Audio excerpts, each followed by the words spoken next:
江师傅你好，你好，小黄。今天的话，我是来体验咱们丰农的一天的，你呢就把我一个人当成10个人用就可以了。啊，这么猛吗？我在我们浙江人送外号蜂王啊，我的腰。那你要这么说的话，我就不给你准备那个防护措施了啊。小庞，这是咱们今年最后一车蜜蜂了，这每一箱蜜蜂的重量呢，70斤到80斤之间。我先给你打个样。这里边呢，咱们要注意一点是，就是蜂箱立地以后，不管蜜蜂蛰到哪里，都不能把这个扁担丢掉，绝对不能松手。对，绝对不能松手，一定要放到地上以后才可以松手。好，这样就算一趟结束是吧？对，你就放在这里就不用管了。给我准备个4箱吧。一个扁担只有2个钩子，最多只能挑2箱。啊，那2箱那没办法了，本来想干6箱的。一定要注意这个扁担，这个还不轻嘞，你把它斜过来，扁担稍微斜一点会舒服一点。对，小蜜蜂不要咬我哦，这比我想象中难啊。你这是背呢，我这是挑的，我这属于硬发力。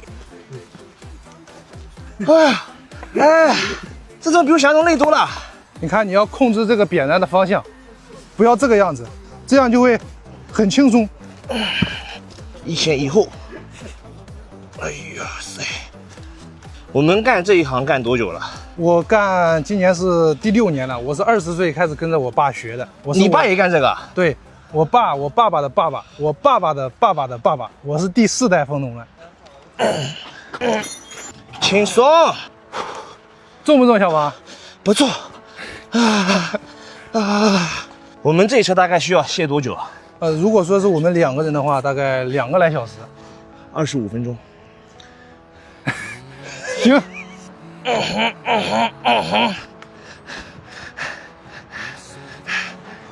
这个跟扛楼比怎么样？也不轻松啊。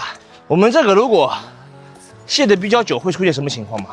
它蜜蜂会受热，然后会对蜜蜂有一定的这个影响，所以我们还必须得争分夺秒。像夏天的时候，我们就必须1刻都不能停。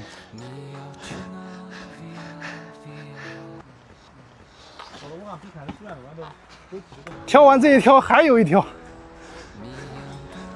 挑完这挑，再来3挑。我已经逐渐掌握技巧，一力降10会。怎么出了那么多汗？你们河南这也不开个空调啥的，太热了，得开个空调。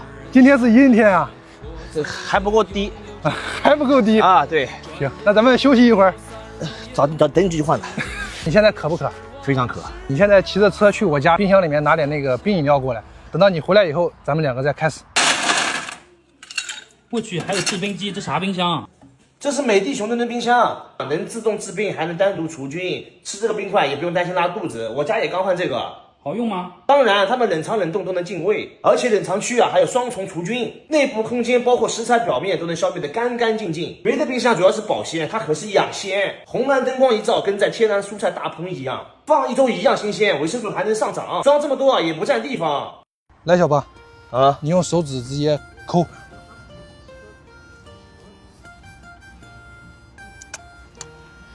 怎么样，甜不甜？鲜美啊！这个就是蜜蜂，它们平时就在这个蜂巢上面住，然后上面呢是它们的纯蜜的这个区域，然后下层呢就是它们生宝宝的这个区域。这个就是蜜蜂在蛰人，这是它的蛰针。那它是不是就GG了？对，蛰完人以后它就要死掉了，因为这个蛰针连着它的内脏一起就扯出来了。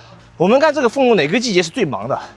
一般是4月份到7月份之间是最忙的。对，最忙的也是最累的。那有没有遇到那种特别的情况，比如说什么高温啊、暴雨啊这种？我以前在帐篷里面住着，我们养蜂住的帐篷嘛，刮那个大风，直接把那个帐篷给掀飞了。就我跟我爸躲到那个水泥的那个管道里面躲着，就这些蜂箱盖，不知道被卷飞多少。那怎么保护它们？碰到天灾的时候，只能先保人。还有洪水，每年都会有很多的蜜蜂会被洪水冲走。那损失很大呀。对，损失很大。这基本上蜂场就是养蜂人一个养蜂人的全部心血了。这个卸蜂只是我们蜂农生活里面可以说是比较轻松的一个活。这还轻松？对。那你下次带我再体验个累一点的。我今天很轻松。后面可能还有个2、3车。我们挑过最重的箱子，这个扁担直接就压折了。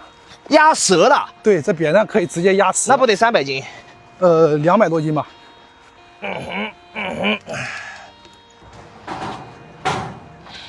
咱们干蜂农这一年大概收入是多少？像我们这种普通蜂农的话，收成好的情况下，顺风顺水，可能能有个7、8万。7、8万一年，特别好的话，可能会有10万，就纯收入，除去生活开销。为什么这么多蜜蜂我都不带后锯？因为我是浙江蜂王啊！兄弟，给个面子，不要我啊，不要我。我在给你们安家呢啊，都给我乖乖的。要加快速度了，小庞。这已经是我最快速度了。好。我操，这么重这个？不黄。放在里面的都是比较重的。这个保守有160、70斤。最后2排了，还有20个，一人10趟。一人5趟。主要只能挑2箱，不然我挑8箱的话就快很多。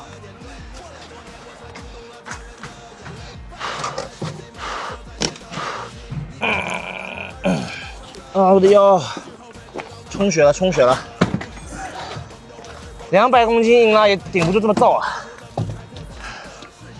马上下一车啊！马上下一车，快到了。